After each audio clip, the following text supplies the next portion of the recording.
Bismillahirrahmanirrahim. Kaum muslimin yang dirahmati Allah Subhanahu wa taala, ada pertanyaan, bolehkah mendoakan orang tua yang masih kafir dengan memohonkan ampunan dan juga rahmat Allah Jalla Jalaluh? Jawabannya tidak boleh. Tidak boleh, baik orang tersebut, orang tua kita tersebut kafir harbi, kafir yang memerangi kita, ataupun yang bukan harbi. Kita tidak boleh mendoakannya demi memintakan ampunan ataupun kasih sayang kepada Allah Subhanahu wa taala, baik keduanya masih hidup maupun setelah mati.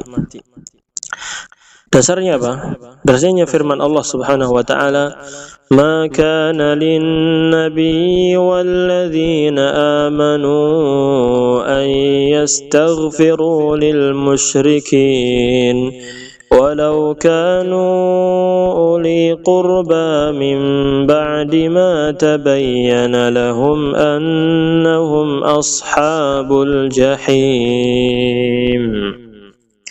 Tidak pantas bagi Nabi dan orang-orang yang beriman, tidak pantas bagi mereka memohonkan ampunan kepada Allah untuk orang-orang musyrik, sekalipun orang-orang itu adalah kaum kerabatnya, setelah jelas bagi mereka bahwasanya orang-orang musyrik itu adalah penghuni neraka jahanam. Al-Quran Surat At-Taubah ayat ke-113. Ketika Nabi sallallahu alaihi wasallam meminta kepada Allah Azza wa Jalla supaya mengampuni dosa-dosa ibu beliau, Allah Subhanahu wa taala tidak mengabulkannya karena ibu Nabi sallallahu alaihi wasallam meninggal dunia dalam keadaan kafir. Sebagaimana disebutkan dalam riwayat yang sahih dari Imam Muslim nomor 976.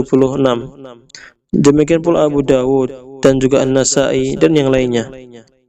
Kedua orang tua Nabi sallallahu alaihi wasallam meninggal dalam keadaan kafir. Kedua orang tua Nabi sallallahu alaihi wasallam meninggal dalam keadaan kafir. Dalilnya apa? Dalilnya adalah bahwa ada seorang yang bertanya kepada Nabi sallallahu alaihi wasallam. Nabi sendiri sallallahu alaihi wasallam ditanya sama seseorang, "Wahai Rasulullah, di mana ayahku?" Maka Rasulullah sallallahu alaihi wasallam menjawab, "Ayahmu di neraka." Ayahmu di neraka. Nah, ketika orang itu pergi, Nabi sallallahu alaihi wasallam memanggilnya kembali. Kemudian beliau bersabda, "Sesungguhnya ayahku dan ayahmu di neraka. Ayahku dan ayahmu juga di neraka." Hadis ini sahih diriwayatkan dalam Sahih Muslim nomor 203. Abu Dawud juga meriwayatkan nomor 4718 dan juga Al-Baihaqi dalam Sunanul Kubra. Ya. Dalam riwayat yang lainnya, Rasulullah sallallahu alaihi wasallam berkata kepada kedua anak dari Mulaikah, "Ibu kamu," beliau bersabda, "ibu kamu ada di neraka." Karena meninggal dalam keadaan kafir. Kedua anak tadi belum dapat menerima ucapan Nabi sallallahu alaihi wasallam. Maka Nabi sallallahu alaihi wasallam memanggil keduanya, lantas beliau bersabda, "Sesungguhnya ibuku dan ibumu juga di neraka." Ibuku, kata Nabi sallallahu alaihi wasallam, dan ibumu di neraka. Ya, riwayat ini ada dalam riwayat At-Tabarani dalam Al-Mu'jamul Kabir dan juga Imam Al-Hakim. Kalau ada yang bertanya misalnya, ketika meninggalnya ayah Nabi Muhammad dan juga ibunya Nabi Muhammad sallallahu alaihi wasallam, bukankah pada waktu itu Rasulullah sallallahu alaihi wasallam belum diutus? Sehingga mungkin dengan pertanyaan ini bisa dikatakan, berarti ya belum dapat wahyu, belum dapat risalah, belum sempat untuk beriman, maka dimaafkan barangkali. Nah, bagaimana jawabannya? Jawabannya adalah pada saat itu sudah ada millah agamanya yang dibawa oleh Nabi Ibrahim. Sudah ada ajarannya Nabi Ibrahim kepada penduduk Mekah. Sedangkan kedua orang tua Rasulullah SAW tidak masuk dalam millah Ibrahim itu, tidak masuk dalam ajarannya Nabi Ibrahim alaihissalam, sehingga keduanya mati dalam keadaan kafir. Jadi demikian jawabannya. Silakan kalau mau menelaah lebih banyak dalam kitab Adillatu Mu'taqadi Abi Hanifah Al-A'zam fi Abawayir Rasuli sallallahu alaihi wasallam, yang ditulis oleh Al-Allamah Syekh Ali bin Sultan bin Muhammad Al-Qari rahimahullah ta'ala dan ditahqiq oleh Syekh Masyhur Hasan Salman. Kaum muslimin yang dirahmati Allah subhanahu wa ta'ala, Nabi Ibrahim alaihissalam juga pernah memintakan ampun kepada Allah subhanahu wa ta'ala untuk kedua orang tuanya yang masih kafir. Karena ketika itu Nabi Ibrahim alaihissalam belum mengetahui dan belum turun wahyu tentang adanya larangan tersebut. Sesudah wahyu turun, maka Nabi Ibrahim alaihissalam kemudian berlepas diri darinya. Kisah tersebut terdapat dalam firman Allah Subhanahu wa taala, "Wa ma kana istighfaru Ibrahim li abihi illa 'an maw'idatin wa'adaha iyyah falamma tabayyana lahu annahu 'aduwwun lillahi tabarra'a min inna Ibrahim la'awwahun halim." Adapun permohonan ampun Ibrahim kepada Allah untuk bapaknya tidak lain hanyalah karena suatu janji yang telah diikrarkannya kepada bapaknya. Maka ketika jelas bagi Ibrahim bahwa bapaknya adalah musuh Allah, maka Ibrahim berlepas diri darinya. Sungguh Ibrahim itu seorang yang sangat lembut hatinya, lagi penyantun. Al-Quran Surat At-Taubah ayat 114. Apabila orang tua kafir, maka diperbolehkan mendoakan agar mereka diberikan hidayah oleh Allah. Berarti berkaitan dengan doa untuk memintakan hidayah bagi kedua orang tua. Ini boleh. Dikatakan oleh Imam Al-Qurtubi rahimahullah dalam surat Al-Mumtahanah tadi, yang ayat ke-8.